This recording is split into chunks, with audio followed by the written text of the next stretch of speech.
कैसा उत्तर प्रदेश हम लोग चाहते हैं? जोर से बताओ, कैसा चाहते हैं? गरीबों की सुनवाई वाला या गरीबों की कुटाई वाला? पिछड़े वर्ग के लोगों को निजी क्षेत्रों में आरक्षण मिलना चाहिए।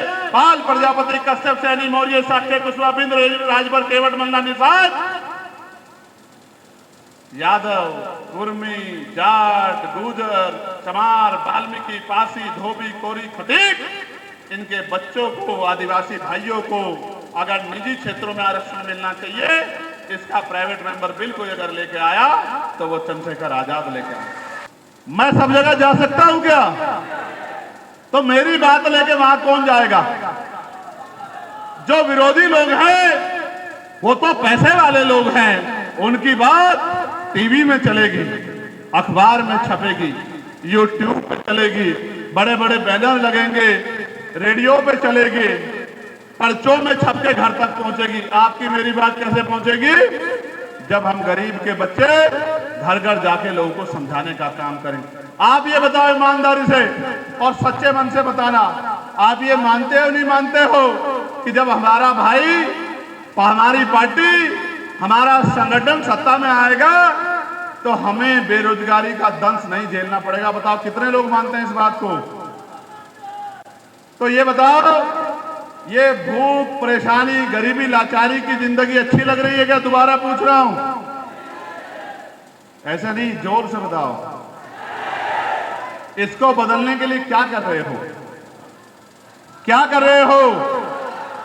वो ये कहते हैं, दूसरे लोग कहते हैं कि ये नौजवान तो गैर जिम्मेदार हैं, ये तो नासमझ हैं, ये तो बहुत कुछ जानते नहीं हैं, ये तो सिर्फ नारा लगाते हैं। मैं उनको कहता हूं कि मैं इन्हीं नौजवानों में से एक हूं जिसने सबके मुंह पे ताला लगाने का काम किया है।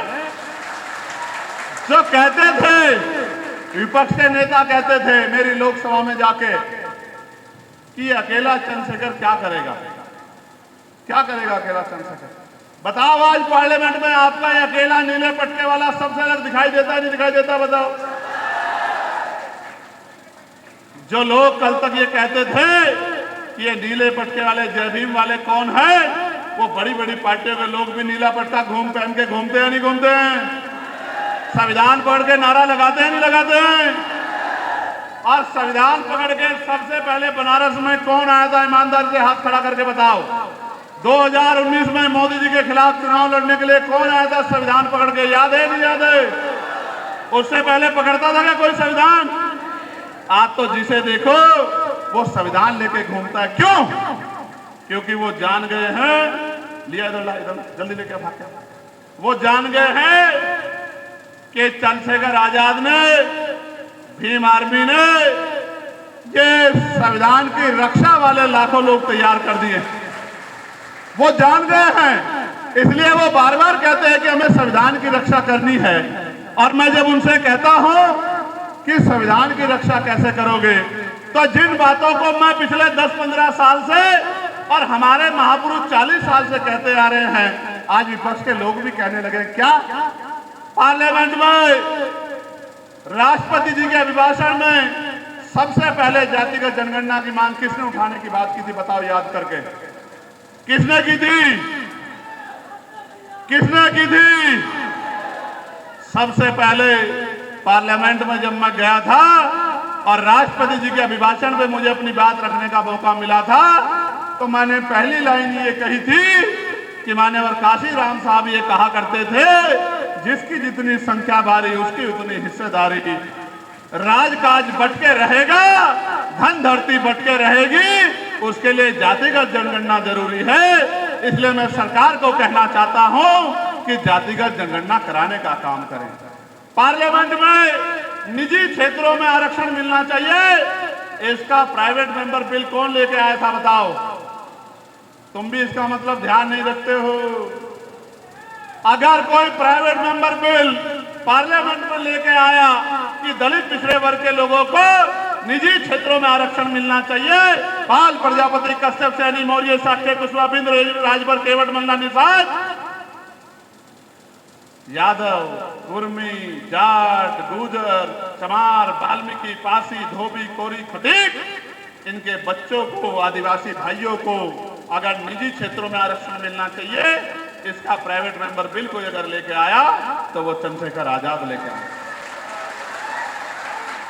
जब मैं कोई चीज बोलने लग जाता हूं तो सत्ता विपक्ष के लोग भी उसको बोलने लग जाते हैं, क्योंकि वो सोचते हैं कि ऐसा चंद्रशेखर क्या पिलाता है, ऐसा क्या खिलाता है कि भरी धूप में जहां लोग चक्कर खा के गिर जाते हैं, ये भीम आर्मी के बहादुर साथी आजाद समाज पार्टी के मैदान में डटे रहते हैं। तो वो भी उसी बात को बोलने की बात करते हैं। मैं आपको ये कहना चाहता हूं, बाबा साहब के नारे लगाने वाले बहुत आएंगे, बाबा साहब का फोटो अपने बैनर पे लगाने वाले बहुत आएंगे, बाबा साहब की बात करने वाले बहुत आएंगे, लेकिन बाबा साहब के विचारों का झंडा लेके और महापुरुषों के आंदोलन को आगे बढ़ाने वाला अगर कोई आएगा तो वो भीम आर्मी आजाद समाज पार्टी का नेता आएगा, उसका कार्यकर्ता आएगा। मेरी मेरी माएं बहनें बैठी हैं, बताओ चुनाव के बाद 5 साल आता है कोई आपके हाल पूछने के लिए? कभी आपको बच्ची की शादी करनी हो, बच्चे की शादी करनी हो, मकान बनाना हो, अस्पताल जाना हो, अपने बच्चे को स्कूल भेजना हो, आप भी बताओ चुनाव के बाद 5 साल कोई आता है क्या? अगर आज भी अन्याय होने पर सबसे पहले कोई आता है तो कौन आता है बताओ? अगर सबसे पहले कोई आता है तो भीम आर्मी आती है, आजाद समाज पार्टी आती है। जो लोग कहते थे आंदोलन नहीं करना चाहिए, मुकदमे लगते हैं, आज वो भी दौड़ दौड़ के गांव में जाने का काम करते हैं। ये जज्बा अगर किसी ने पैदा किया है तो दोनों हाथ आगे कहिए कि धन्यवाद भीम आर्मी, धन्यवाद आजाद समाज पार्टी। वरना नेता चुनाव के बाद हारे या जीते 4.5 साल नहीं दिखते थे, जब दोबारा चुनाव आता था तभी आते। ये पुलिस के साथी खड़े हैं, मैं इनका धन्यवाद दूंगा। कई बार मेरी नाराजगी भी इनसे हो जाती है, क्योंकि ये कई बार सब तो ऐसे नहीं हैं, लेकिन क्या करें, इनकी भी मजबूरी है। ये सरकार के संरक्षण में हैं, सरकार के नेतृत्व में हैं, सरकार के अधीन हैं, तो इनको अपनी नौकरी करने के लिए कई बार जो है संविधान विरोधी कार्य भी करने पड़ते हैं, तो मैं नाराज भी हो जाता हूं। लेकिन अगर पुलिस के भाइयों को भी 8 घंटे की ड्यूटी मिले, सप्ताह में 1 दिन छुट्टी मिले, इनका भी जो है वेतन वृद्धि हो, इनको भी पेंशन का लाभ हो, अगर इस मांग को पार्लियामेंट में किसने उठाने का काम किया तो वो किसने किया, जरा जोर से बताइए क्यों किया? इनसे मेरी नाराजगी हो सकती है, लेकिन इनकी तकलीफ भी मेरी तकलीफ है, क्योंकि ये भी उत्तर प्रदेश के लोग हैं। इनके आंसू पूछने का काम भी, इनके चेहरे पे खुशहाली लाने का काम भी चंद्रशेखर आजाद का है। इसीलिए मैं सबकी बात करता हूं। और सैनिक बलों की, मेरे भाई खड़े हैं सीआरपीएफ के जवान, और सैनिक बलों भाइयों के वेतन पर जो टैक्स लगा है उस टैक्स को खत्म करना चाहिए। बजट में अगर ये भी किसी ने मांग उठाई है तो वो आपके चंद्रशेखर आजाद ने उठाई है, क्योंकि यही मेरे भाई मेरी भी रक्षा करते हैं, देश के नेताओं की भी रक्षा करते हैं, बिजनेसमैनों की भी रक्षा करते हैं, और इन्हीं के साथ ही हमारे सेना के जवान बॉर्डर पे इस देश की रक्षा के लिए भी अपने प्राणों का बलिदान देते हैं। और तब तो बहुत नारे लगते हैं, लेकिन शहादत के बाद, शहादत के जो सम्मान मिलता है उसको लेने के लिए भी परिवार को गली गली चक्कर काटने पड़ते हैं। तो प्यारे भाइयों, हम कैसा उत्तर प्रदेश चाहते हैं?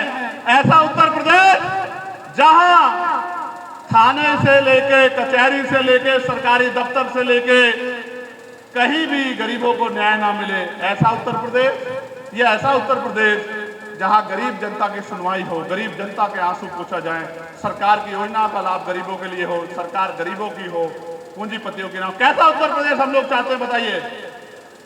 कैसा उत्तर प्रदेश हम लोग चाहते हैं? जोर से बताओ, कैसा चाहते हैं? गरीबों की सुनवाई वाला या गरीबों की कुटाई वाला?